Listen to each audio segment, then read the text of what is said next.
ఏం చేస్తున్నారన్నయ్య?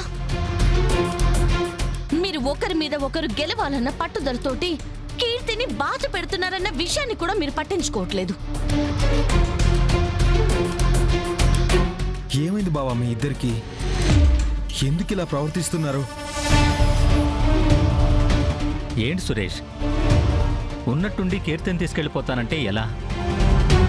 పాపం కౌశికి కీర్తి మీదనే ప్రాణాలు పెట్టుకుని బతుకుతుంది.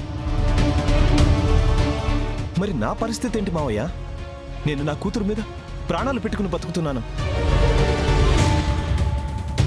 కౌశికి కోపం వచ్చినప్పుడల్లా నేను నా కూతురికి దూరంగా ఉండలేను. అందుకని ఇద్దరూ కలిసి కీర్తిని బాధ పెడుతున్నారా? ఎప్పుడు చూడు మీ గొడవలు, మీ మనస్పర్ధలు, మీ విడిపోవడాలు. ఎప్పుడైనా ఇదంతా కీర్తి మీద ఎంత ఎఫెక్ట్ పడుతుందో ఒక్కసారైనా ఆలోచించారా?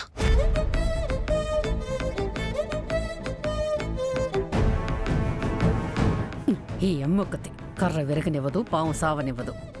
పాపం బావా, అందరూ పిల్లల్లా తనకి అమ్మ నాన్న ఇద్దరూ ఒకటేసారి ఎందుకు ఉండరో కూడా తనకి అర్థం కావడం లేదు. కష్టం వచ్చినప్పుడల్లా వదులుకొని వెళ్ళిపోవడం, వదిలించుకోవడం అలవాటైన వాళ్ళకి ఒంటరితనం ఎంత నరకంగా ఉంటుందో అర్థం కాదు కేదార్. నాకు టైం లేదు. అమ్మా జగదాత్రి, వెళ్ళి కీర్తి బట్టలు, బ్యాగు తీసుకునిరా. నేను కీర్తిని తీసుకుని వెళ్ళాలి. నా కూతురు గేటు కూడా దాటదు. నా కూతురు లేకుండా నేను కూడా గేటు దాటను కౌశికి. ఏంటి సురేష్ ఇది? ఇన్ని అవమానాలు పడి ఆ పాపం తీసుకురావడం అంత ఇంపార్టెంటా? దివ్యాంక, ఇది నాకు, నా కూతురికి, కౌశికి సంబంధించిన మ్యాటర్. మధ్యలో నువ్వు మాట్లాడకు.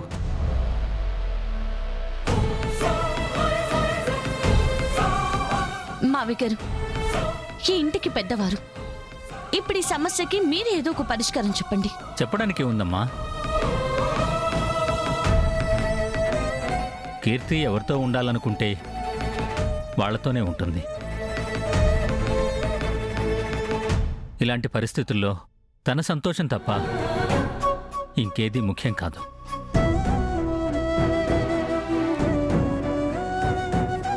కీర్తి, అమ్మ నాన్న కొన్ని రోజులు సపరేట్గా ఉండాలి. నువ్వు నాన్నతో కలిసి ఉంటావా లేదా అమ్మతో కలిసి ఉంటావా?